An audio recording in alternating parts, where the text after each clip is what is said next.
Okay, so what we're going to do now is go into a session about how we engage the executive.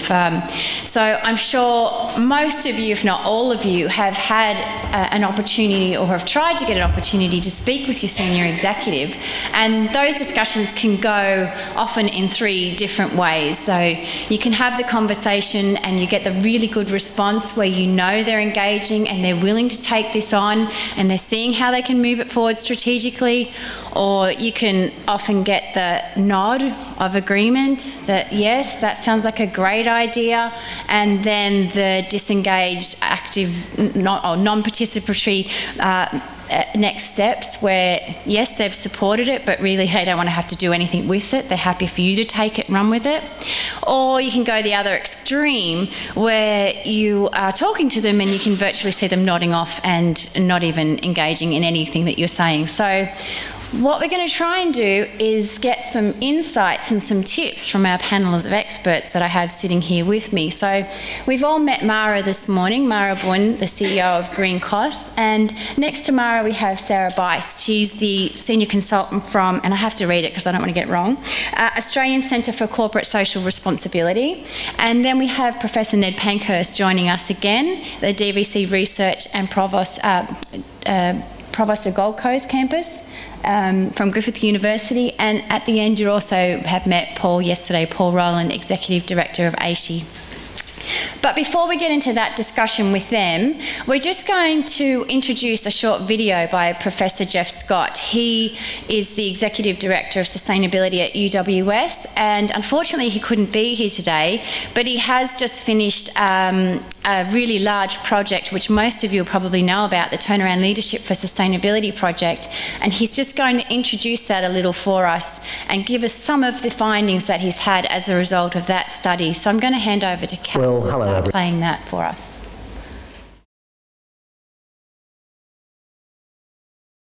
Well, hello everyone. It's terrific to be part of this panel that's looking at how we might engage people in a university with the sustainability agenda, and in particular the members of the university executive. I'm so sorry I can't be with you today, but it's just terrific to be able to in fact share some results from a recent piece of empirical work we've been doing around the world on turnaround leadership for sustainability in higher education, where we're looking very specifically at a range of things, but one of the components is exactly what you're interested in today, which is what is it that engages people with change in this area and, in a sense, encourages them to stick with it. Not just the enthusiasts, but everyone. There are extrinsic incentives, and I want to list these to you, and you might want to then see the extent to which you think these apply to your experience and whether we can leverage these or not. If the VC endorses it, people will get on board. If it's a focus of the university strategic plan, people will also get on board. And you'll see, I'm just going to run through these. Awards help people. And we at my university have a sustainability award, a Vice Chancellor's one. Rewards for transdisciplinary research. A lot of the rewards at the moment are for monodisciplinary research. Each of these are incentives that all are interlaced. They build into and off each other. Targeted support for my work as an ESD leader. That helps motivate me to engage and stick with change. Having one member of the executive who really cares about this and works with a nested set of leaders at the local level so that I can situate my work locally within a broader strategy in the university with a senior leader supporting it. The issue of the university finding out what everyone's doing and linking and leveraging it very early on in the process. This is a motivator to engage people. And very importantly, peer support, both within and beyond the university. So they're extrinsic motivators. The intrinsic motivators or incentives are knowing that you're actually doing something that's meaningful for the world, like rather than just being a good teacher, you're teaching about something that matters for people. Seeing your students develop their capability and going off and actually applying them, getting positive student feedback, and also seeing demand for your classes improve. This is an intrinsic incentive. People just loving teaching. Working with inspiring people. Very importantly, I think for very senior people, often near the end of their career, the notion that they're creating and maybe leaving a legacy is actually quite an important intrinsic motivator for their engagement. Seeing your views actually incorporated in a university's plans. So they are the incentives that we've found in study after study, which also we've found in this study, which actually, if you get them working together, not just one or two, you'll find that more folk than just the disengaged will become engaged with the sustainability agenda. However, I started by talking about the anointment of the VC. There is no doubt that if the Vice-Chancellor or equivalent, the Rector or the President, in combination with the Senior Executive, if they are not on side with this, you have difficulty. Now the issue is, how do you engage them? Well, let's have a look at what our 188 respondents to our research survey said, and the 300 higher education leaders. All of us looked at these set of issues and how we might actually leverage incentives to engage the senior folks. So first is, if you're lucky enough to have a Vice-Chancellor selected into a university or a member of the executive, who cares, then obviously you're right. If that's sort of there but not completely, presenting a business case that shows that this will actually gain and retain staff and students and help position the university is an incentive. And the many Vice-Chancellors involved in our feedback sessions told us that that is certainly an important issue in the current competitive environment. Showing that there's unmet demand for new sustainability careers, undertaking a stock take across the uni that shows the executive how much everyone is doing and the potential for scale-up. Linking it to the university's mission, to its Act of Parliament, and to the priorities of the board. All of these things working together help engage the executive. Using a board member to chair a sustainability task force, as we've done at my university, helps. The need to then show that there are external drivers we need to respond to, that helps engage the executive. And there's legislation in Australia. We have a National Action Plan for Sustainability with a role for universities. There's funding available, and Universities Australia has signed off on the commitment to the Rio Plus 20 plan. Having an action priority for the executive in their KPIs and performance plans each year helps get their attention. And there's no doubt that a bit of peer pressure from other universities, fellow Vice-Chancellors, Deputy Vice-Chancellors being seen to do some interesting work is also very positive. And finally, there's no doubt that winning positive publicity for the work helps position the university's image, which helps with demand and retention. Now, you know, at our university, we've actually developed a proposal and got endorsement for a regional centre of expertise on sustainability. And that's helping position the university in an interesting way and helping engage the executive. So that's all I wanted to say. You've got incentives, extrinsic and intrinsic, for engaging everyone, and it's no good just to have the executive engaged, but you also need to have an understanding of what engages the executive in order to put those other incentives into place. Now, I'd love to be there with you, but I really do want to wish you all the best with the rest of your conference, and in particular with your panel discussion on this very important issue of how do we engage the disengaged with the sustainability agenda in higher education. I hope it goes extra well, and all the very best to everybody. Good luck. Bye-bye. It's always nice to see Jeffy smile, isn't it, Jen? Obviously, Jeff spent a great deal of time trying to undertake that research, and he has published quite a bit on it. You left some stuff out there on it, didn't you, Jen? Jen and Britt from University of Western Sydney did leave some booklets out there in the chill out zone, which gives more information about the research that Jeff undertook and the results of it. And it's quite an interesting read. And Jeff also did a tour of the country to talk about it as well. If he hasn't been to your area, I'd advise you to try and go along and find out about what he's found and get involved in it. I'm going to move on to our panel now, otherwise what's the point of having them here? We're going to start down my far end with Paul. I have introduced Paul before, but there are some people here today that weren't here yesterday, so I'm going to give a little bit more of an introduction for you. He's been the Executive Director of AASHE since 2009, and he came into that position after more than 20 years in higher education as a professor and administrator at various US-based universities. Before working in higher education, Paul worked in social services and in secondary education, where he became a leader in environmental education.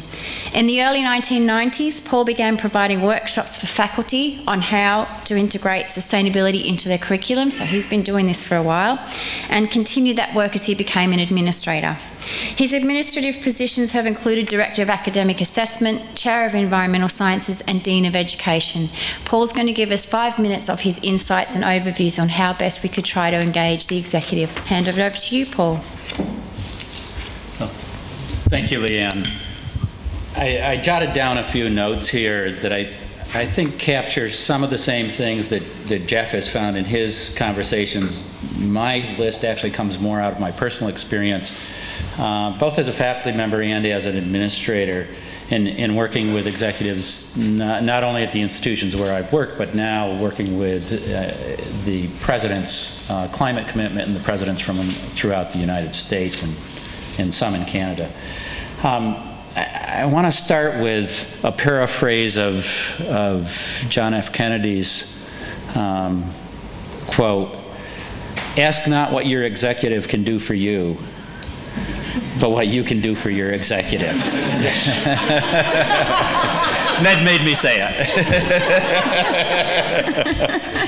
No, there is a truth to that, though, that in many ways, and I can say this from the heart from when I was a dean, that I needed my staff and my faculty to be supportive. And I needed them to, in effect, as one of my other points here is make me look good.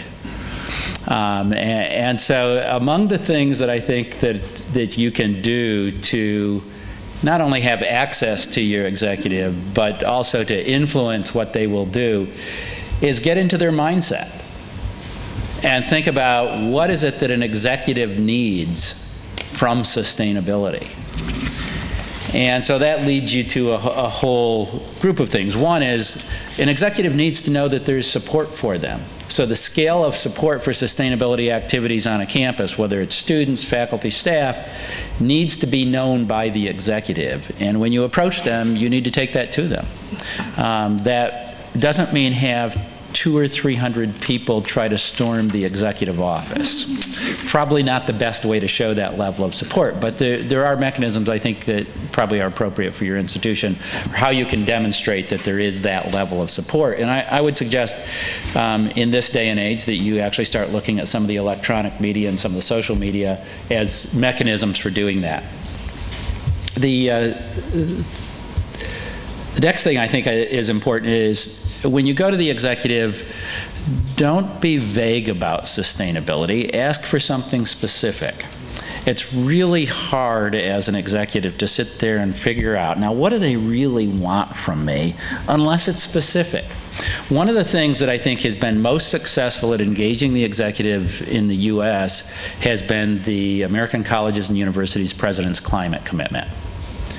When faculty, and actually in more cases students, come to the president of a university and say, there's this document, there's this commitment, we think it would be very important for you to sign this, it gives them something tangible to say yes or no to. It's not like, well, you know, I don't know what you want. You've given them something very specific to sign, and of course more than 600 college presidents in the U.S. have signed on to that document. There's another thing about looking at those kinds of commitments as mechanisms. Those commitments can live beyond the tenure of that VC, right? VCs change over time. But do commitments to sustainability stay the same? Well, it depends. By having a signed public commitment, and whether it's something like the President's Climate Commitment or the Higher Education Treaty or the Higher Education Sustainability Initiative that came out of Rio, all of those kinds of things actually put out there a public commitment of the institution. And yeah, another VC could probably rescind it if they wanted to, but it's probably a bit dicey to go out and try to rescind something that a previous VC had signed on to. So it is a way of, I think, getting some longevity to it. I'll let some of my colleagues talk about the next point in more detail, but begin with something that can be a fiscal win. Universities, despite what some people think, need money, and they live on money, and I think it's important to come forth with a fiscal one. It's important when you go to the executive to provide sound arguments, provide data, provide examples from other institutions. Specific things like that can be useful because you're not just trying to sway that individual, you're trying to give that individual ammunition to sway others. whether it's trustees or boards or whoever they need to talk to. So I think probably the most important thing you can do, though, is offer to the executive your willingness to help lead others along the line with them, as opposed to shifting all the responsibility over them. Thanks. Thank you, Paul. Okay, we're going to give Professor Pankhurst his 5 minutes in the sun. And for those who weren't here yesterday, he's the Deputy Vice-Chancellor Research and Provost at Gold Coast campus of Griffith University. In his role as DBC Research, his responsibility not only for the university's research agenda, but also the sustainability strategy for the university. He also oversees operation and development of the university's biggest campus, where he's currently overseeing the building of the state-of-the-art Griffith Centre for Medicine and Oral Health and a new library and Gammarari Centre. Would you like to give us some of your insights, please, Ned? Thank you to Leanne, coming to you this morning from the dark side of the Force. Look, I'd like to start by saying that I agree with everything that Jeff said and nearly everything that Paul said, although if we have the opportunity, I would like to pick up on a comment from yesterday's plenary, which I think might be helpful for discussion. I wanted to do something slightly different with Leanne's permission, and rather than talk about how to access the executive, maybe to spend a couple of minutes talking about what this looks like from an executive perspective.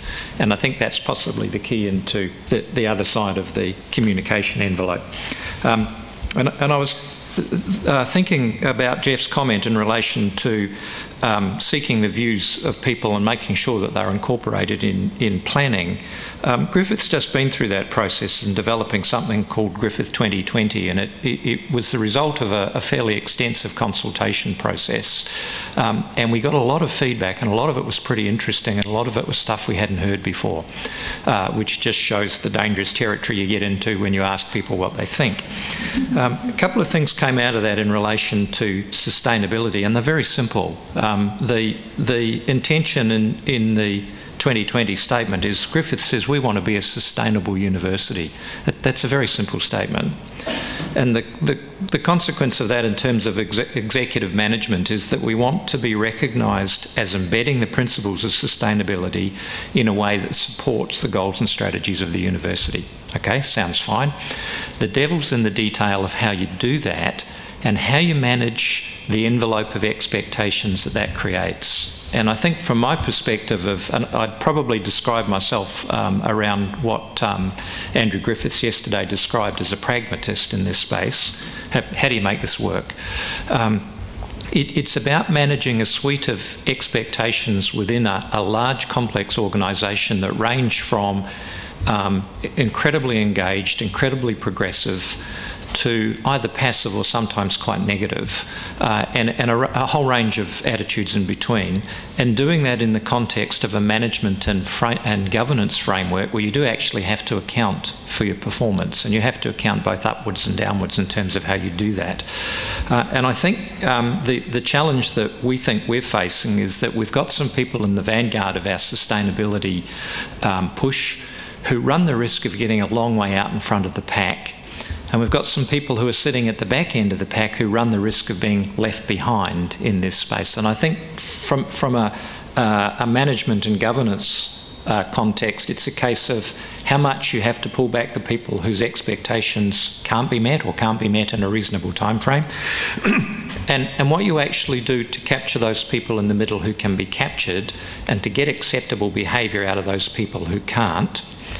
And in the process of doing that, managing the very interesting issue about risk perceptions that exist within executive teams. And that in every institutional corporate entity, there'll be some people in an executive team whose job is to be exquisitely sensitive to risk to the organisation.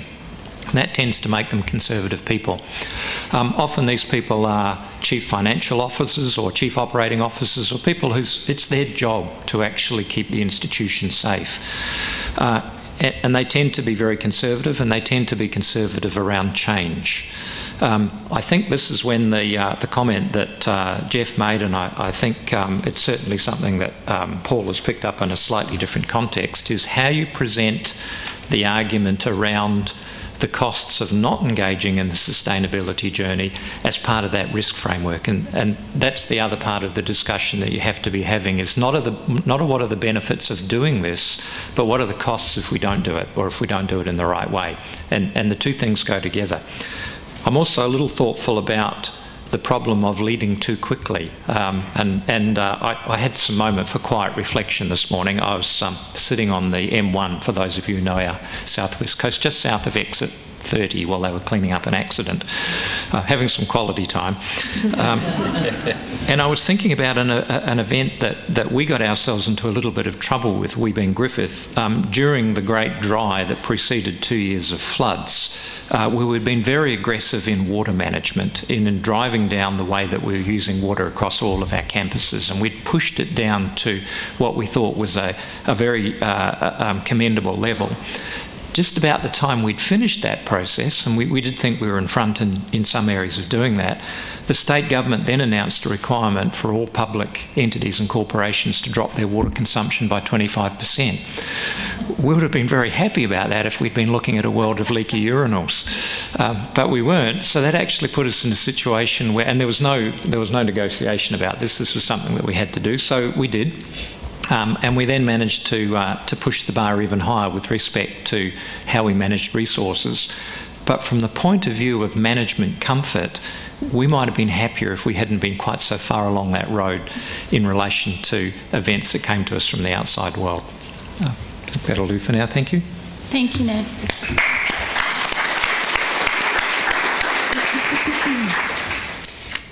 Now going to introduce Dr. Sara Bice, because we haven't actually met Sara yet. She's, as I mentioned before, she's a senior consultant with the Australian Centre for Corporate Social Responsibility and a lecturer in business ethics at La Trobe University School of Business. She consults, educates and researches on sustainable development and corporate social responsibility. Sara brings a diverse perspective to her practice, having worked with communities in North America, the Asia Pacific region, Indigenous Australia and West Africa on matters including social and environmental impacts, stakeholder engagement and public participation. Sara, would you like to give us your 5 minutes worth, please? Yeah, absolutely. Thanks so much, Leanne. Thanks for having me this morning. As a consultant with the Australian Centre for Corporate Social Responsibility, I've spent the past 10 years working with very passionate and committed people like yourselves, and we all seem to have this trait of like little bald patches where we've pulled our hair out, or we have this bald patches. Yes, or like my colleagues here, they might be a bit larger, or a little, bruise on the forehead where you hit your head against the brick wall the whole time. So how can we solve those injuries and reduce this kind of gnashing of teeth? Often it's about, in engaging the executive, that there is a need for a recognition of the value of sustainability to the organisation. And to get that recognition, you have to be able to speak to the executive in a language that they can understand. And my colleagues before me have talked about risk management, and I would also suggest to you that even in the university environment now, the language of a business case is increasingly important. And being able to present the data and statistics that would support that business case. So 93% of CEOs are now stating that they believe that sustainability issues are critical to the future success of their for-profit firms, and I would imagine that we would see very, very similar ideals reflected amongst university staff, just not yet at that executive level. And so what we really need is a solid and stable core of staff who are willing to collaborate and keep that agenda alive and really push it upwards. And to do that, we need to link to the business case and get that business case across to the executive. We need to engage across the university. So a lot of the work that I do is around stakeholder engagement. So not only knowing who your stakeholders are, but being able able to identify, prioritize, and then leverage those relationships to get your message up to the executive, but also to disperse across the organization, because you need that uplift. And then communicating that message. So really, with the executive, we need a recognition of the implications of sustainability for the organization, an acknowledgement of the level of resourcing that is required to support a sustainability agenda. So this is a real key. Too often we see sustainability seen as, let's add sustainability and stir, and then some happy volunteer who's very passionate about it will support it in the organization. What we need is a formalization of those resources. So at the Australian Centre for CSR, we do an annual survey of approximately 500 sustainability managers from across Australia and New Zealand. I'll just share with you some of the results of that. Approximately 40% of respondents list lack of resources as one of their key obstacles to being able to perform their role as sustainability managers. Lack of time, almost 50%. And when we ask people what is the single greatest challenge facing you in getting buy-in, the single greatest challenge is getting buy-in from the executive for sustainability in the organization. So that sounds a bit pessimistic, but what I would like to say to you is that you are not alone. This is a key challenge, and many, many organizations in many sectors are looking for ways to overcome this challenge. So what can we do? We have to look at the linking of the business case up through the executive, engagement across the university using the breadth and depth of knowledge, passion, and skills that are there, and then communicating that message. And I'll be very happy to talk to you far, far more about details of those things, but I think I'll let Mara have a few words. Thanks very much, Sarah.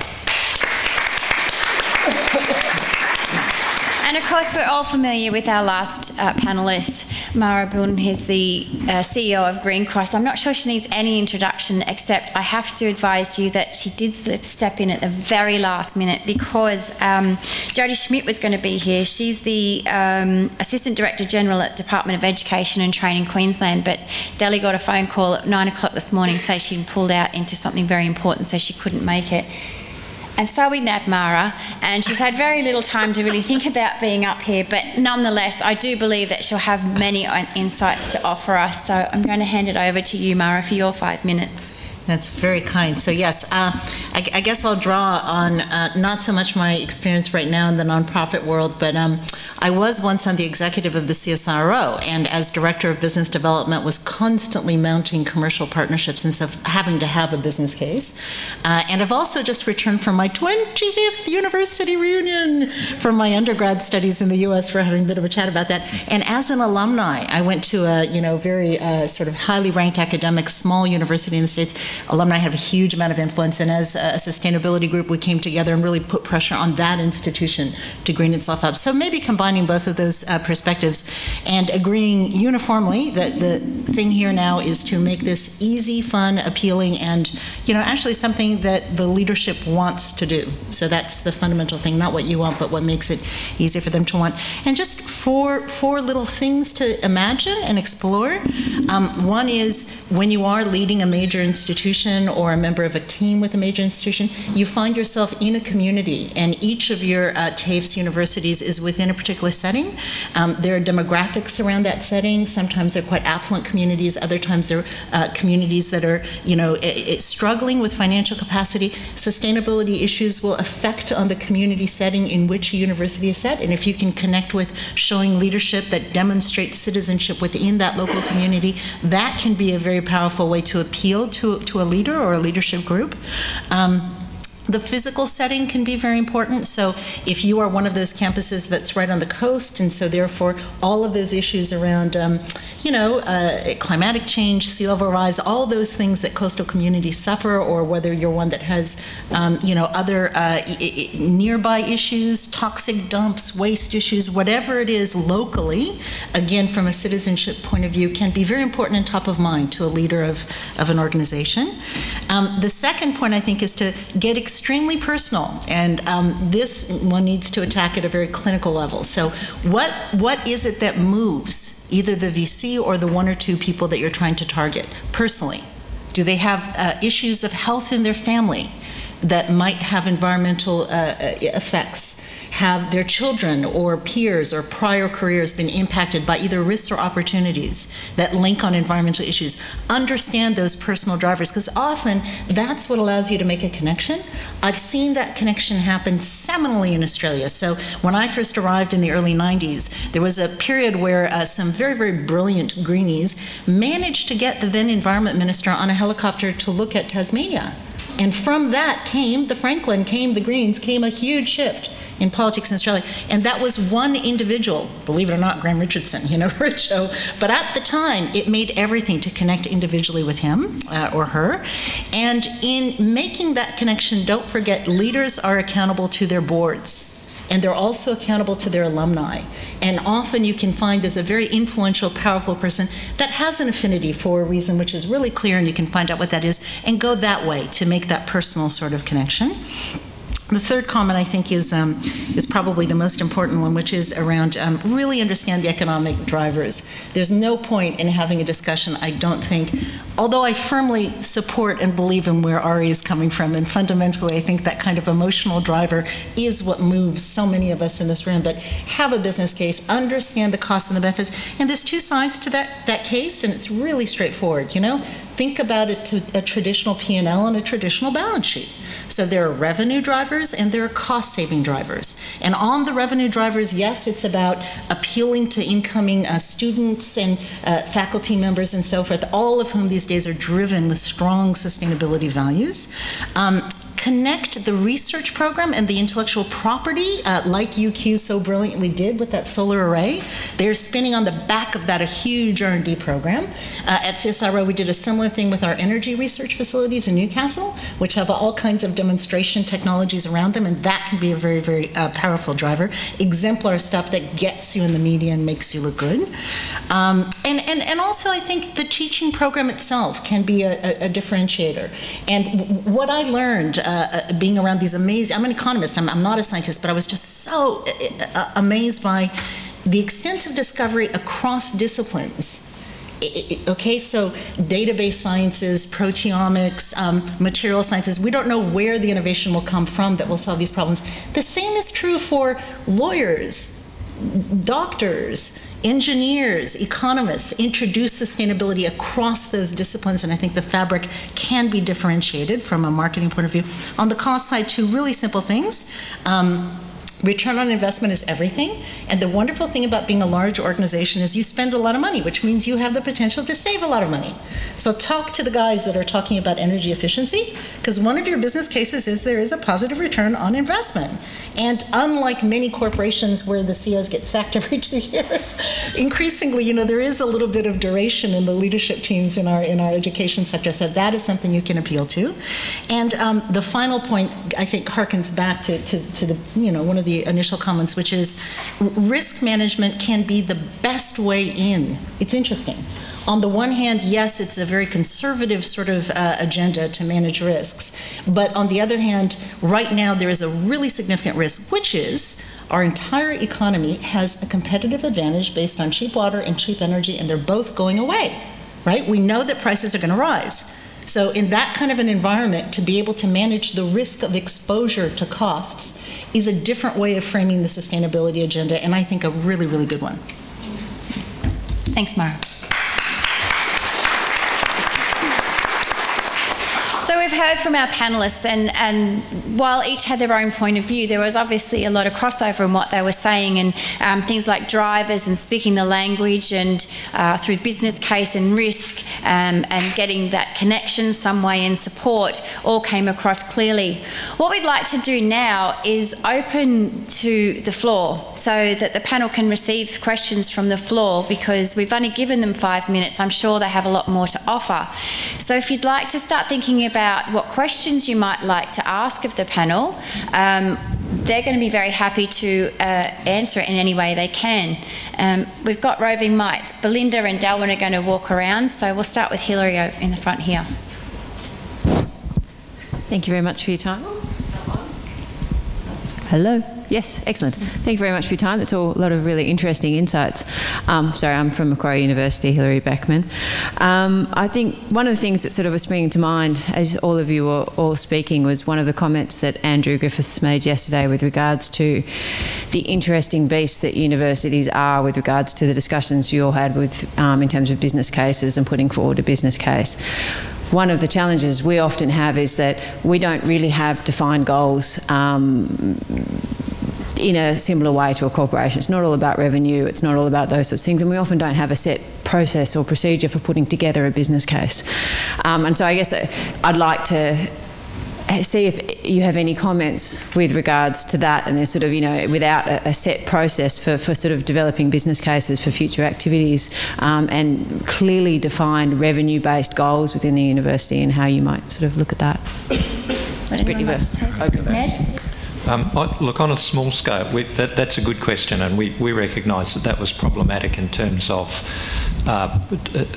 taking contributions from the floor with respect to shifting our sustainability space. The environmental loan fund that I spoke about yesterday, that we shared from Harvard, not stole, has actually provided quite a nice discipline base for us for doing that, because as part of the process of applying for funds for projects, it has to be formed into a business case, and we provided a set of templates that we said to people, look, these are the things that you can populate. This is what we think this looks like from the business view of the university. We don't expect you to go away and figure out what all the unit costs are and how this is actually positioning itself in our budget, but we want you to populate it. And if you have trouble with some parts, we'll do it for you. So we can actually, what we're actually interested in was the ideas. And then we needed some way of putting a value on some of those ideas. And we actually have struggled with a number of things. It's been quite instructive for us for realising where the business case direct financial value proposition starts to let us down. So we have to have a matrix of things by which we assess the value of sustainability initiatives. But it's given us a much more secure platform for communication in terms of having that discussion.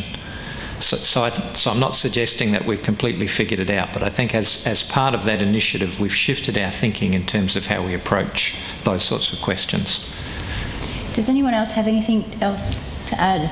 Could I just add, as a social scientist, to me what's most important is the community, and I spend so much time working in communities and working backwards to address the effects of large organisations and those types of things. Universities have very positive effects, but the business case in a university, from my perspective, is not just about linking back to revenue or financial figures. It's about those three pillars of sustainability, and also thinking about the social measures, the governance measures, those types of metrics within a business case that can help. So going back to your question, many corporations, when they were starting out on the sustainability journey, they were asking similar things. Well, how does this link back to our balance sheet, or how do we incorporate this into our financial statements? We don't know. And so we have to look at measures like social return on investment, like measuring the social license of an organization within the community, measuring the acceptance and the social capital of stakeholders within the university environment. So those types of things as well are really, really important ways that you can start to build a business case, and you can speak in terms which are not purely financial, and some of the terms do need to be financial, but also in which we can begin to value many of the intangibles that sustainability provides. And so I think it's just really important that we think of a holistic business case when we talk in this sense. So Ned has obviously brought up a really good way to start getting that business case more formalised by having the templates and having a system to put that across the university. And I think Sara brought up some really good points, because as those who've seen the live presentation, one of the things that we talk about in that is the fact that our positive impacts far outweigh our negative impacts. And I think it's just a case of making sure that we do have that social value and the social return of investment recognised across the university. And Jeff mentioned it as well. You can connect to the Act, and there's usually an Act that guides universities in particular. I'm not so sure about the TAFE sector, so I apologise, but as part of that Act it mentions that what the remit of a university is, and you can tie the business case back to that, so I thank both of you for that. Has anyone else got a question for our panel? Corey. Yeah, Corey Peterson from University of Tasmania. It's actually a bit more on to that, valuing those intangibles. Excuse me. I guess how might we do that where some of our leaders actually do want to value? How many enrollments are you going to get out of that? Like some of the templates I've been given to fill out for business cases, well, how many enrollments is that going to bring in? You know, what's our reputational risk? How do you value those sorts of things? An excellent question, Corey. Would anyone in our panel like to step forward? There's stunned silence, Mara. I will just step up forward to acknowledge that it's an incredibly challenging thing. So I think Sydney University and the University of New South Wales are both hosting a whole new dialogue around what is a social venture. And there's a social capital program now coming from Canberra. We now have a sustainable enterprise finance corporation, which gives loans to social enterprises. Social Ventures Australia gives equity. Everyone is trying to get to this question of how do you look at both environmental and social. Now, set aside that there is no magic way, I did a little stint at the Allen Consulting Group as an economist, and we had to place a value to do cost-benefit analyses on regulations, sometimes on things like what is the cost of health, well-being for a student body. You know, Ari was talking about the mental illness factor. I mean, these are quantifiable issues that you can pick up within your community.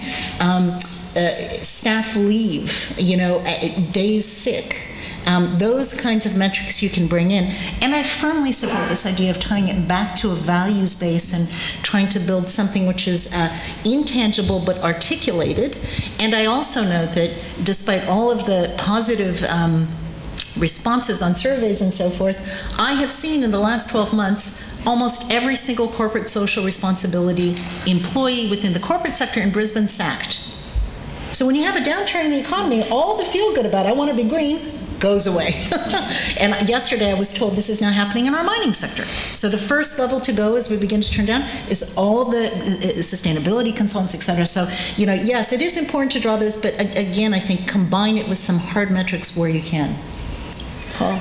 Yeah, I earlier said that it's important to make a physical case, and I do think that in most cases that's true early on in the discussion, but I also think it's important to make a connection to the mission of the institution. I think one of Jeff's findings was that connecting to the mission, to the strategic plan, to the vision that the institution has is critical.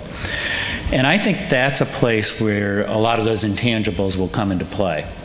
As you're looking at mission statements, strategic plan statements, there are opportunities, I think, that do allow you to take a moral high ground. And it's not always just the business case. There is I believe, a moral reason that we have higher education. And I think we should be appealing to that moral reason when it's appropriate. I don't think that a moral reason by itself necessarily will convince your VC of what needs to be done, but it also, I think, pulls in a larger community. Mention of the alumni, mention of the boards.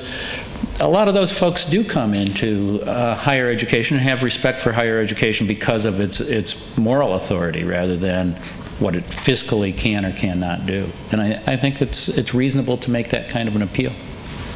Can I add one just last quick one? Really practical idea, and I think someone mentioned using the driver of feeling supported and the engagement level. So, you know, one thing that we do on all of our websites, we very clinically track who engages in the actions that they take, and that's part of our return on investment. So, you know, 212,000 Australians use our sites, and we track all of their actions, whether they're green building actions or, you know, education actions, what have you. Create a participation map. It'll cost you $5 grand. Have it be a way that students, staff, alumni, business, supply chain people can actually log the interests that they have, the actions that they're taking, their passions. Have it come alive geophysically so you can see it on the map of the campus. Suddenly, when you sit down with a leadership team and show them, this is why, and there's thousands of reasons and you can identify them, that would be very powerful. Yeah. I just want to say I completely agree with that, and we do maybe not the map, but something called a materiality analysis. And so what we do is work from the issues out, and we go, what are the most important sustainability issues for this organization, and actually talking to the key stakeholders in the organization to both define those issues, but then to set some metrics against them, so that you're not trying to just pick things from the air and say, oh, we'll measure retention, or we'll measure, you know, whatever.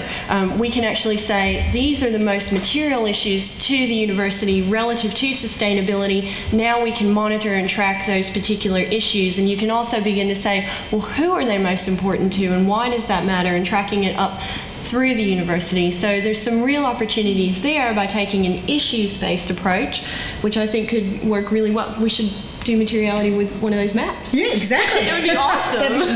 These days, this is a visual time. Yeah. You can make stories come alive. Yeah. And I'd also encourage, if you haven't looked at your University Act, and if you're a TAFE, I don't know what governs you, maybe the state or federal government law, have a look at it, because you'll be surprised what the Act actually says about what your university is. I know I looked at ours, and it was all about responsible research and teaching and learning, and of course I was able to use that to my advantage to get one of my projects up, because it said exactly what I needed for it to say, so I leveraged it. So it kind of made the intangible tangible. Has anyone else got any other questions? Okay. Hi, I'm Lizette from the University of Sydney, and my research in this area really began at looking at the case studies in the US and the student push for sustainability there. I come from a very politically active student base at Sydney. We have over 4 student groups who are dedicated solely to environmental sustainability, and I wonder how useful it is to use students in the push for this, or, and I can honestly say, is it a case that students will always be complaining about something and it's not as useful to have them on board necessarily for this? Would anyone like to? Sure. I've mentioned a couple of times the American Colleges University's President's Climate Commitment. There are a number, and I don't know exactly how many, but there's, I'm going to say dozens of those signatories became signatories because of pressure from student groups. So is it effective? In some cases, absolutely. I think it probably depends on the climate on the campus and how responsive the president is to student groups. But in most cases, what we've found at least is that a student group with some good mentoring, and you use the term "use the students." I kind of cringe a little bit at using students, but I think providing mentoring for students to interact with the executive and to do it in a way that, again, meets some of the criterion that we've just been discussing here can be very effective. And I think it's something where students are, at least in our business models in the U.S., students are the bread and butter.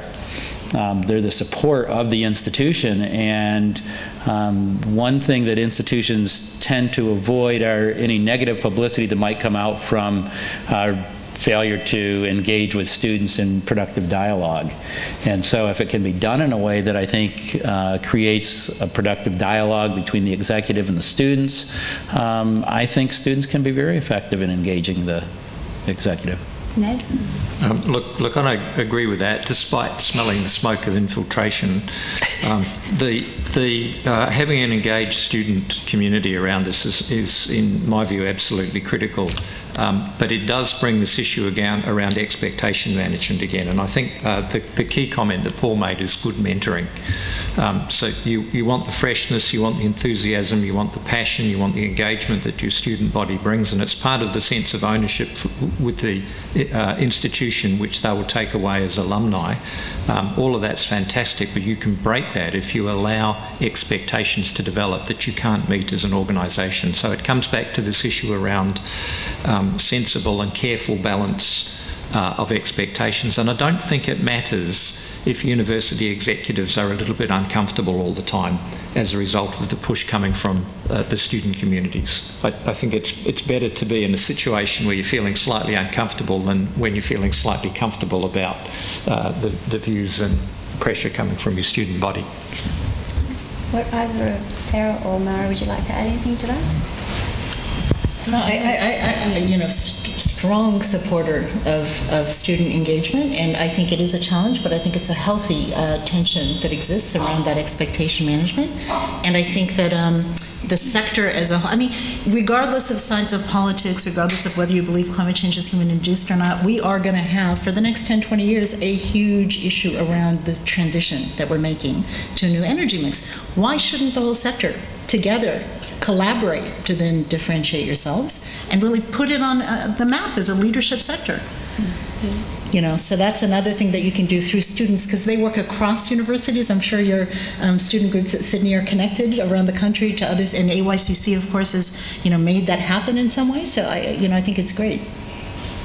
Yeah, and from my perspective, students are absolutely the key stakeholder group for universities. So in our broader survey, looking at the state of sustainability in Australia, over 2/3 of employers said that they believe that their sustainability activities lead them to be able to attract and retain the best staff. And certainly I think that that could be extended to attracting and retaining the best students.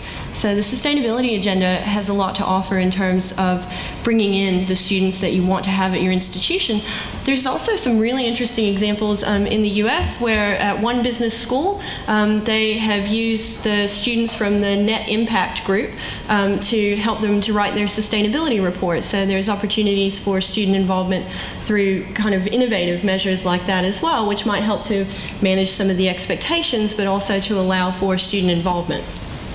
I'd have to agree, mentoring, as Ned and Paul said, mentoring is probably key.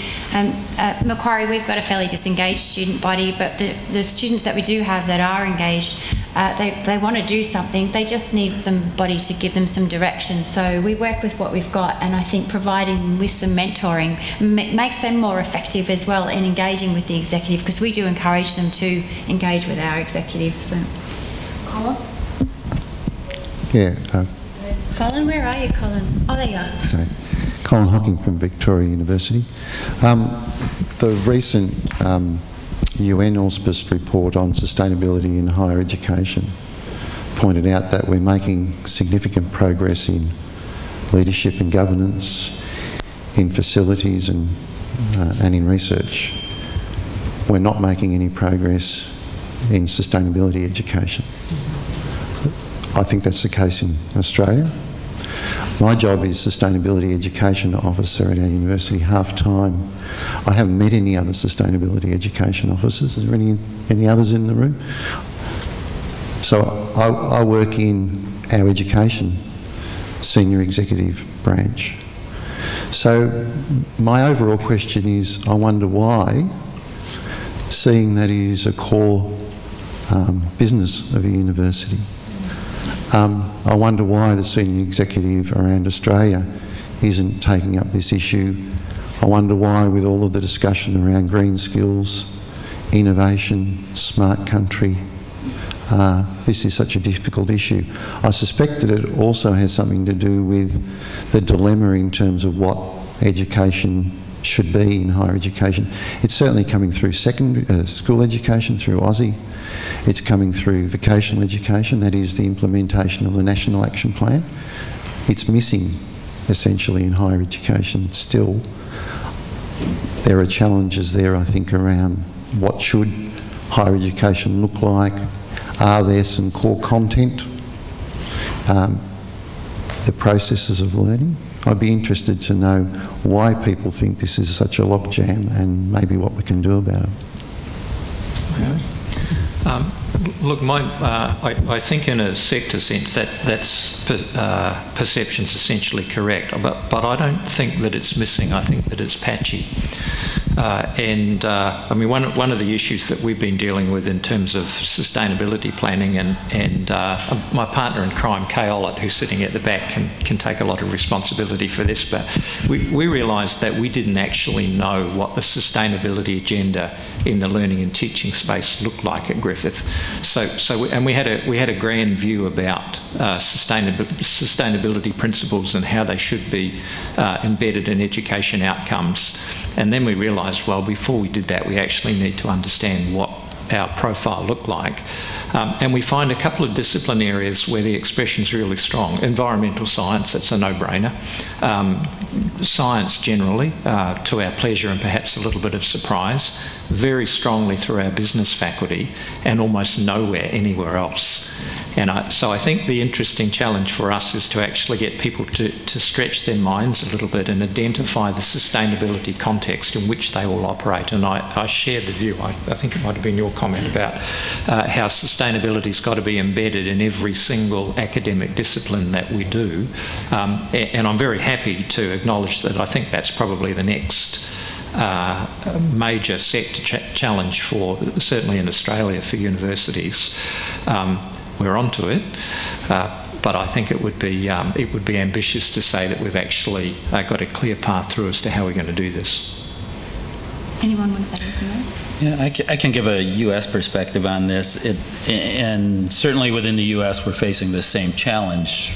Fairly good success in operations, decent success in administration, and pretty poor success in both research and teaching. And I think for us, the largest issue we face, I think, is a governance issue. It's fairly easy for us in the U.S. to have Director of Operations or Vice President of Operations mandate that something will happen in operations. There is not a president in the United States who can mandate that something will happen on the academic side. Our governance structures are such that it's a diffuse faculty governance structure when it comes to the curriculum, and so the point to go to is there is no point to go to because the faculty governance is constantly churning. Having said that, the approach where I think we've been most successful has been through professional development opportunities for faculty and getting the executive to support professional development opportunities for faculty. So we have been, for 6 years now, putting on sustainability across the curriculum leadership workshops where we bring faculty together twice a year, have them go through a couple days of I'm going to call it discussion. I'd hate to be known as calling it training, but discussion about how they can go back to their campuses and lead curriculum transformation efforts around sustainability. We've had about 400 individuals go through those workshops. They've gone back and in many places have created programs much like the one that Jeff Chase and I did at Northern Arizona University that became known as the Ponderosa Project, that then bring faculty together for those kinds of discussions over the years and essentially spread the word throughout the faculty relatively organically. But the idea that you can mandate faculty to teach things, not in the States, now maybe you have better luck at it here, but it doesn't work that way for us. And so for us it really has been how do you provide those opportunities for the professional development and at the same time provide programmatic opportunities. So in a number of our institutions, there have been moves to institute sustainability certificates, sustainability minors, sustainability majors, and in a few cases establishing a school of sustainability. Those are, I think, things that can be more directive, but they do depend heavily on a groundswell of support from the faculty, and I think that's what makes it different and in many ways more challenging. I think from my perspective, and particularly talking at Macquarie, as Sarah Jo, my colleague down the front, knows, I think what Ned and Paul were saying is absolutely correct. Often it's just because academics don't know what it should look like. And if you have a conversation with them and you have not a very clear understanding of what it means, but at least some guidelines, some themes that they can look at and address, they often understand that they are teaching something in sustainability. So it's just about making the implicit explicit.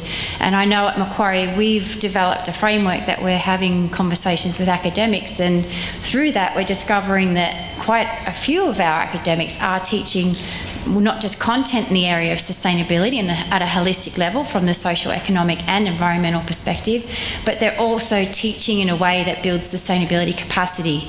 So the pedagogical approach they're using is underpinning an ability to have a sustainability mindset. So I think just sometimes having something in place where you can have a conversation with an academic and make implicit explicit gives a roadmap to what it should look like for sustainability in learning and teaching.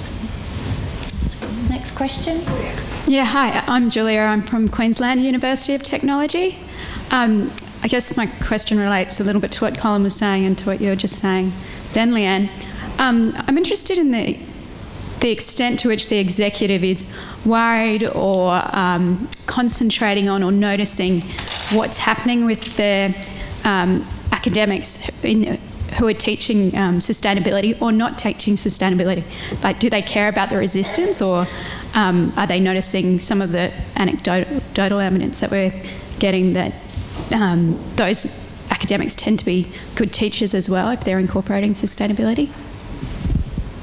Ned, that might be one for you. Is the executive worried that we are or aren't doing this? Yes, is the short answer. And it's, as I mentioned, from Griffith's perspective, it's emphatically identified in our sustainability plan. It's also the area where I think we're quietly the least confident about being able to make rapid progress. So I'm not trivialising the challenge. There's no problem with the converted. People who are already embedding this in their programs and processes, they're going to do it with or without permission. Paul's commentary in relation to academic programs, to a certain extent in Australian universities, we can mandate what's taught and also how it's taught. But a much better way of doing this is to actually provide incentives around the way that learning and teaching is funded. And we've all got variously arcane budget and funding models, and they're usually intended to reward or drive behaviour. And I suspect from an executive level, probably the easiest way to insert our will, if you like, into faculty and group structures is through budget processes. We've certainly done that in the context of indigenising curricula. It doesn't work unless it's driven both by champions and resource provision, and I'm pretty sure that the sustainability agenda is the same. And I don't have any concerns about where it's already embedded. I'm thinking about the places where it's not. Ned, can I just quickly expand on that a little? Obviously, you're speaking from the perspective of Griffith University. When you meet with your colleagues, other DVCs, is sustainability in particular, the questions that have just been asked there, sustainability in learning and teaching, is it discussed? Well, because I'm a DVC research, normally no. But it's in the context of research, that's an interesting question. And sort of obliquely, the innovative research universities, of which Griffith and La Trobe are members, has a conversation around a series of research partnerships which are loosely focused around sustainability and climate change. But it's essentially a discussion based around where we have common interests and where we can derive common benefit, and we happen to align quite well in those areas, rather than an explicit executive decision that we wanted to use this as one of the points of difference or a fulcrum for expansion. So if the answer to that is yes, it's almost by accident rather than by design at the moment, but I would say watch this space. Does anyone else want to make any comment on that particular question or what Ned said? No, thank you. Okay. Clem Campbell from Griffith University. We had several comments now of the role of the university and the local community. A lot of the programs that we've seen with AASHE have been to do with energy saving. Very lot of time put into that. From a community point of view, the real measure should be the impact of reducing peak load. So the question I'm kind of asked from a community point of view in terms of sustainability and a lot of things universities do, are we measuring the right things in terms of sustainability? Would anyone like to take that? I have a view about well, do we have a deal for you? Look, one of the interesting things about this interesting experiment that we're doing around trying to find storage solutions for solar power, the wonderful thing about solar power is it's brilliant when the sun shines. It's not so good in the dark. And the conundrum around renewables is a sensible and achievable storage modalities that not only deal with when you get insolation, but also the issues around peak load. And what are the possibilities for getting large users off grid at critical times, not domestic users, but large users. Institutional initiative has a big impact around that because it starts to show what's possible. And one of the things, and we didn't pick this to start with, when we were first looking at the hydrogen storage model, the focus was actually off-grid communities in rural Queensland and Northern Territory and how you get away from complete reliance on diesel generators. But there's as strong an argument for locally generated renewable power in urban settings, particularly amongst large users, that frees you from that tyranny of the 4 o'clock peak load on a hot summer day, or a cold summer day if you come from Melbourne. So sorry, that was a low blow. I apologise. And I think, the responsibility of publicly funded organisations, not just universities, it's about showing what the possible could look like. I went to an interesting, back in the days of the previous state government, and there was a series of round tables around business round tables, and including the alternative energy space. I went to one of these Premier's discussion issues, and it was around alternative energy. And the finance sector was saying, look, the problem for us in relation to funding new and initiative alternative energy projects is when someone says we've got a gizmo and we want you to fund it, we say to them, show us one. And they say, well, we've never built one before. And that's a real problem for actually developing momentum in the alternative energy, or any developmental space, but particularly the alternative energy space, is because of the risk nature associated with financing, you actually want to see what you're paying for. So being first movers in this space is critically important. It's one of the reasons why I'm a huge fan of the solar project at UQ. I think it's just fantastic. And I think that's actually a really fantastic example of the way that you can use public positioning, research alignment, and the moral high ground, I think, was Paul's view that institutes of learning have to actually make a real difference in terms of where we go next.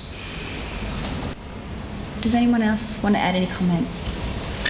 I guess following on that, and it's slightly off Clem's question, because I agree that really being able to understand that peak is what causes the demand for base load, which is what really we must struggle against right now, especially if it's very fossil fuel intensive. So that's a really important thing to measure. But going to this issue of thinking about the grid, whether it's distributed or whether it's from kind of these large power generated sources that are then distributed across poles and wires.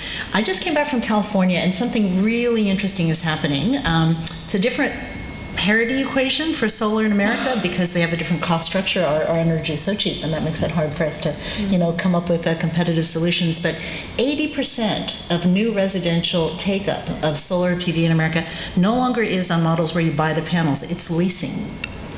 And that's taken up very quickly with the cost of capital in America being so low and the cost of panels having collapsed through the Chinese and all these feed-in tariffs around the world. It's now possible for a consumer in New Jersey to lock in a 20-year contract where they rent their roof. No capital up front.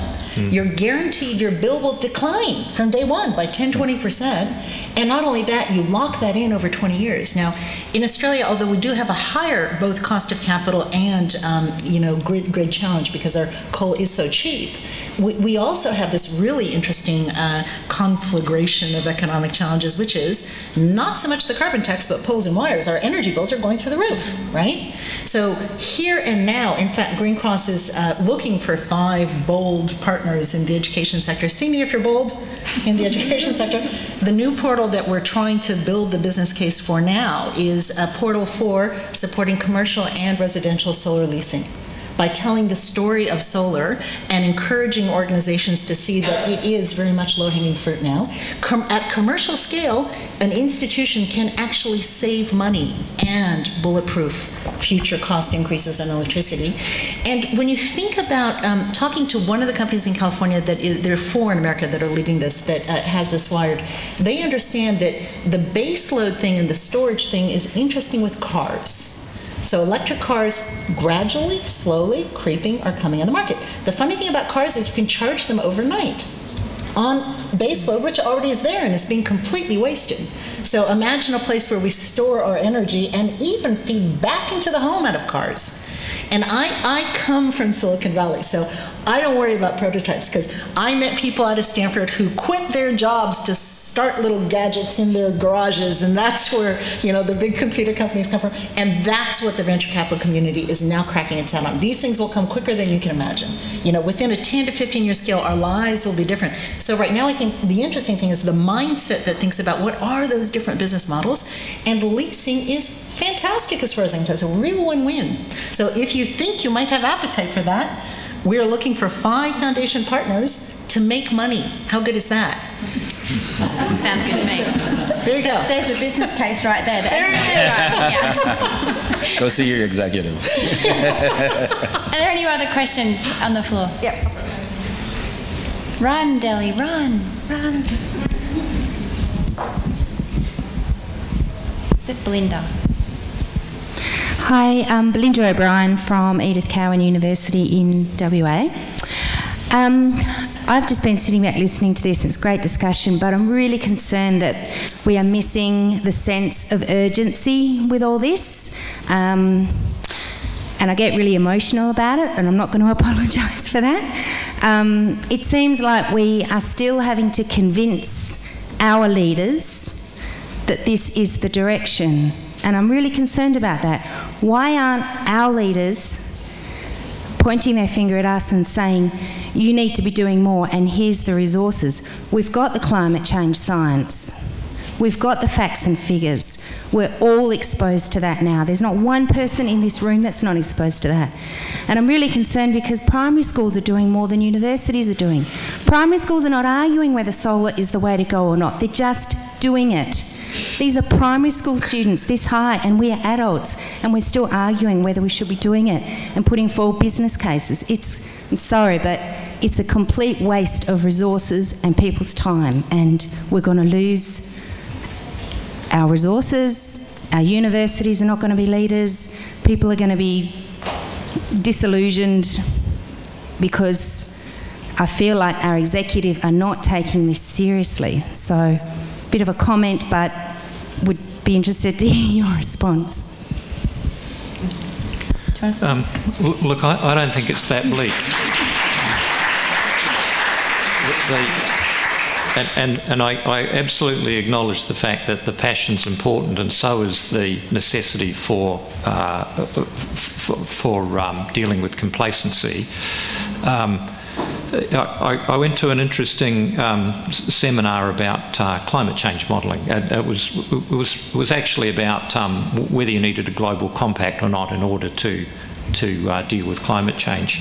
And I was sitting there watching a group of highly committed, highly intelligent people who were all dealing with a set of facts which no one was arguing about. The difficulty in the broader community is there are still people who don't believe in climate change, let alone anthropogenic climate change.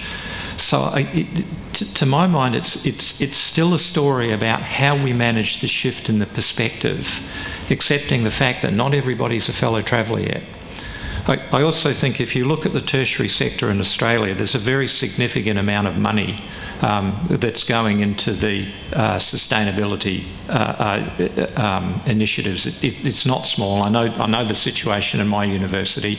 We recognise the fact that people might be impatient about the pace of change, but I don't have that sense of despair. I think that we're actually seeing, as Mara said, I think we're seeing basically a social reorganisation, and whether we want to accept it or not, it's going to swallow us up.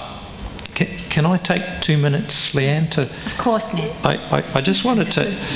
That question's given me the opportunity to come back to an issue with Paul. I take that back. and it was a comment he made yesterday about how you shouldn't waste any time on the naysayers because they're energy sinks. My view is that you have to, and I don't disagree with that, but my view is that you have to. I think if you erected the premise that it was a bad idea to hit puppies with a stick, there would be a group of people who would shout at you and say, we know that. We haven't been hitting puppies with a stick for centuries. There'd be another group of people who'd say, well, I've never actually hit a puppy with a stick, but I accept the moral and social and fiscal reasons why we shouldn't do that. There'll be a group of people who say, well, I have hit a puppy with a stick, but listening to your arguments, I'm never going to do it again. And there'll be a group of people who do hit puppies with sticks and don't want to stop. But the pressure of the shift in the social context will mean that some of them will. And my view is that those people who are the naysayers and the deniers and the negative presence, you can actually shift not necessarily their belief, but their behaviour by the strength of the social compact. And I actually think that's a really important part of not abandoning that bottom end. Now that I've been accused of being a puppy beater, I need to respond, I think. No, I don't beat puppies, and I shan't.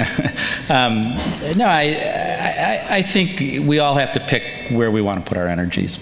And I guess my response would be, at least in the US, we take puppy beaters and put them in jail. I mean, in a sense, we marginalize those people at some point because we have a large mass of people who believe it's wrong. And so my argument would be is that work the mass. Try to get that massive level of support rather than spend a lot of time arguing with the fringes. Because the fringes sometimes just become so all-consuming. You don't have a tea party over here. Well, you probably have similar things, but we do have a tea party. And it actually has taught us a lot of lessons about how we engage politically with other people. And it's taught us that sometimes you have to disengage to be effective. And so I think that's my point, is that sometimes that engagement can just become a drain on moving anywhere and can become a distraction to actually bringing more people on board. Look, I agree with that. I think the risk is, where the problem is, where the proportion of puppy beaters is quite large. Yeah. And I'm still thoughtful about the fact that the proportion of the Australian public that believes in anthropogenic climate change is actually going down. It's not going up. It peaked, I think, in before the late years of the Howard governments, and now it's going backwards. And I think that comment around the discretionary nature of sustainability initiatives in tough times is possibly something that we're seeing in Australia. So I'm not necessarily sure that we've won the fight with the puppy beaters to the extent that we can ignore them. In the interest of not beating any more puppies, I'm going to let Mara have a last comment on this, and then we'll take one more question from the floor. And it is firstly a personal comment, because I completely get that if you actually spend a bit of time with the science, it is quite confronting. And if you're someone like me who's enjoyed this planet and lived in so many continents and is just in love with life, it's like, oh my God, you know. So it is very personally challenging. Now, I have a friend who's a wonderful clinical psychiatrist who also has a PhD in finance, and she vets 5,100 CEOs in America to see which ones boards should hire. So she studies leadership. And the single biggest feature of successful leadership that she's identified, her name is Leslie Pratch, she's wonderful, is something called active coping. And active coping is the ability to absorb the negative things that hit us, including the emotional dissidence that we find, but in a way that takes us to a place where we can then re-engage stronger, healthier, in more constructive ways. So that is a challenge for everyone in this room who's as scared as I am, right? So it is the case that we are very polarized, and just to share, we have very good research on this, although it is mixed. So CSIRO has now done 2 attitude towards climate change research pieces. They're about to launch their 3rd. And what they show is something over 80% of Australians believe the climate is changing. So they actually have believed that the climate is changing. It's just that it's very polarized, whether that's human-induced or not. So we can have a conversation about the fact that the climate is changing, which takes us to both an adaptive place and a place of concern about our capacity to deal with that, with both sides. And for me, that's a very interesting approach, and that's why Green Cross takes this, helping people to adapt as a mantra, presenting the science not as a judgmental thing, but as something that motivates why we do what we do. Secondly, the interesting thing about that survey is it looks at who people trust. And the only overarching segment from 15 sources, from the media, politicians, police, doctors, blah, blah, blah, that is the big overlap on trust factors for forming opinions is family and friends. Now, I firmly believe that we live in an age where governance no longer really is about countries. We just haven't worked that out yet. Governance is about networks. There are research networks, business networks, human networks, social networks. We have the peer-to-peer ability to influence and move with each other. So I'm going to go between the two in a sense and suggest that by reaching out, using those networks, we can empower and adapt in an active way while recognizing that absolutely the election that happened in 2010 was where the population was now, and now it actually has moved in the opposite direction a little bit, which doesn't mean we have to get all terrified about it, because one thing we all agree about is we want lower energy bills. I mean, there's lots of points of alignment where we can move forward while recognizing that it is still quite polarized. Have we got one last question? Belinda? We have one here, sorry. Oh, sorry, Roger. Oh, sorry. My name's Belinda Allison. I work at Monash University, and I've got a question taking up on that point. Should we stop talking about climate change for a while? Should we start talking about equitable use of resources, that 20% of us use 80% of the resources in the world?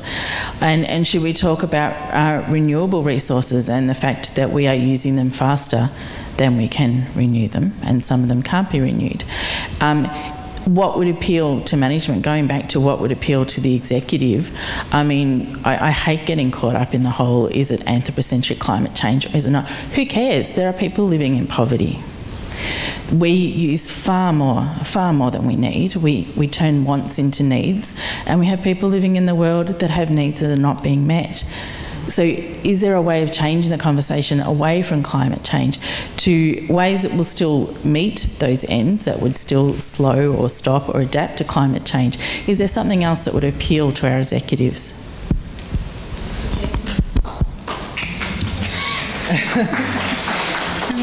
I'll start out, and I'll try to keep it short, because I think everyone will have something to say on this one.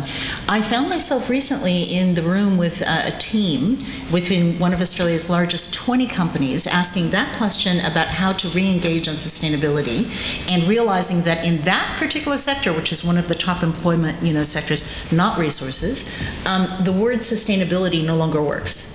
So how do they rename the entire team, the entire program, the entire CSR, everything around it? And one of the things, curiously, which is emerging is well-being.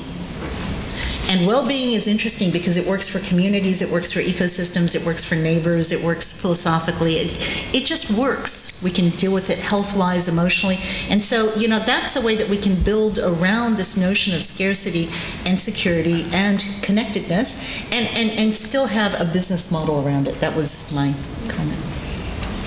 Yeah, just going directly to the theme of this conference and exactly why we're all here, I think what we need to look at is a more holistic approach to sustainability, full stop. So we've come 20 years from the Rio Earth Summit, And when that summit started, sustainability was very much steeped in the history of the Brundtland Commission and, even Rachel Carlson's Silent Spring, and it was all very environmental. And over the 20 years, we've grown to understand the 3 pillars of sustainability: that people, planet, profit.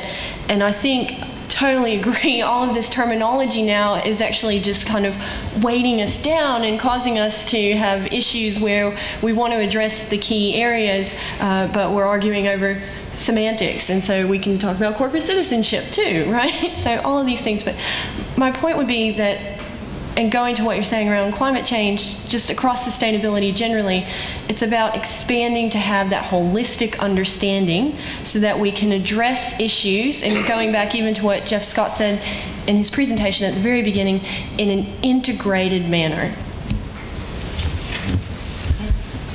Thank you. There's an interesting question about climate change, the terminology. It's become toxic in a political sense in Australia at the moment, which is making it difficult to have headway with governments. And we, in this case, being the National Climate Change Adaptation Research Facility, in terms of trying to find a way through that in conversations with state and federal governments, have discovered that we get their attention when we start to talk about climate risk.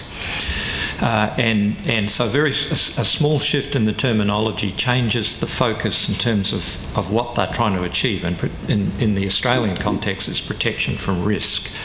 I actually think the sustainability label is really important, and we shouldn't be shy about it. Ask a CEO if they want an unsustainable enterprise. It's a pretty stark choice for people. Paul?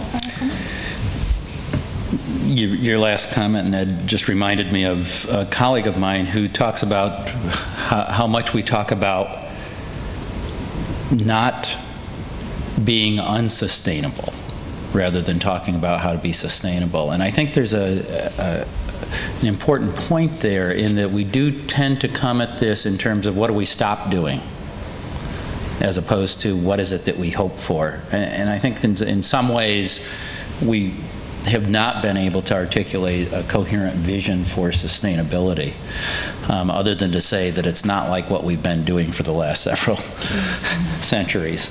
And I think that's important. Andres Edwards wrote a book a couple of years ago, and in the title of it, he uses the word thriving instead of sustainability, and talks about thriving as something beyond sustainability, which has caught some traction with many people in the U.S. I do think that there are some terminological issues that we have to address in how we explain ourselves to others. But I think, moreover, there's this conceptual difference of thinking about what is it that we want. And I've been talking for the last few years in terms of sustainability being about opportunity. It seems to me, if we look at it and not try to dissect it into three-legged stool, or 3 concentric circles, or 3 intersecting circles, or whatever model you like to use for sustainability, but we look at it as sustainability as a whole, and what it's really about is about opportunity. It's about ensuring that everyone in current and future generations has opportunity to succeed. When I look at it that way, climate change is not the fundamental issue. It's an issue that's important, but it's not the issue that's critical. The critical issue is wrapping our arms around all of those things that provide us with opportunities to be successful, and that will allow future generations to be successful. Obviously, you have to come back and attack those problematic areas, and you have to address them. But I think we need to be more proactive in providing a vision for the future for everyone when we have these discussions. Thank you. I did cut you off, Roger. If you would like to ask your question, that's fine. We can do so. Sure. I didn't want to because that was a very great closing comment. But just back to the comments about knowing our value judgments, the value judgments of the executive, having those strategic sort of frameworks in our head. I was just thinking, like, we do business plans and we frame what we want to do. But the challenge for all of us is knowing those well enough that when there's the tactical issues, when we suddenly have the interest of the executive and in in a tactical minor crisis, we're able to respond with strategic assurances which go further than that. So not only do we need to have frameworks and know them so that we can build the business case, we need to know them well enough that we have things ready to go broader in those assurances. And that's a real challenge, how to respond on the fly. To provide those strategic platforms to tactical issues. That's probably a good way to wrap up pretty much what we've been talking about in answering Roger's question. So would you each like to make a statement that responds to Roger's question? Who would like to go first? I'll have a go. Look, I think, speaking from a university perspective, universities are slightly awkward. They're corporate entities, but they're large, complex, slightly awkward ones. Particularly as your budget for any given calendar year is not actually defined until February or early March, which makes life a little risky from an executive point of view.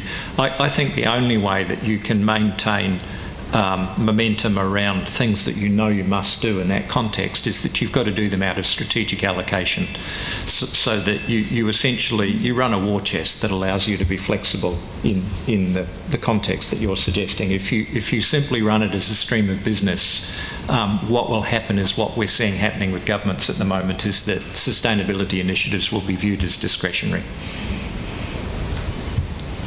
Anyone want to make any last comments? I love that war chest idea, and one thing that we're very intrigued with at Green Cross is new models of democracy, deliberative democracy for allocating resources. And I've seen this beginning in South America, many pockets of Europe, increasingly at small scale in the US at a local level, where little war chests are being allocated through deliberative democracy. It's happening right now in New York City. The Brooklyn Borough is deciding how to spend $6 million on the basis of an online platform where communities come together and they pitch ideas. And then they vote, and they come together to evaluate and build the model and the proposition. So how cool would it be if there's an interesting appetite out here for someone to take the lead, set up a little war chest, and have the trust that the ideas that will come from your community of interest, whether they be about curriculum, whether they be about facilities, whether they be about integrating across disciplinary research programs, whatever it is, that you can fund real innovation coming out of your community, have total transparency and buy-in, and have a really good return on your investment because there's buy-in for it. So I just think, yes, we have to get disciplined about the business proposition and alignment and so forth, but we also have to get imaginative. And there's different ways of doing that, so deliberation is a powerful one. Any last comments from you, Paul or Sarah? Otherwise we'll wrap up. Yep. Whatever Mara said should happen, I think that should definitely happen. That would be really, really awesome. And I also really want to say that, universities are bastions of evidence, and the way to be able to go into these situations and to make a difference is to arrive being empowered with the information that you need to be able to put across, to make your case, to push the agenda forward, and to get onto that strategic plan so that the sustainability aspects of your work are embedded in what the university does every day, every year, and every time the budget is reworked. So use the evidence base would be my advice. I think fundamentally we have to look at where does sustainability fit into the university. If it's something that it does when times are good, then the university hasn't embraced sustainability. It needs to be foundational. And I think that's the challenge that we all face, is how do we make sustainability foundational to the way all university decision making is driven? That's not an easy thing. It's not easy in our personal lives to make every decision touching back to sustainability and using that touchstone of sustainability as a way to guide what we do. But I think that's the critical piece here, is that it has to be foundational to every decision that's made within the institution during good times and during bad times. And I think that's the only way we're going to make progress. And that is the challenge all of you face every day. Hopefully you found some useful and worthwhile points from what our panellists have been able to offer today. I think they're all going to be around over lunchtime if you do want to engage in the discussion further. Could everybody join me in thanking them for coming along, please?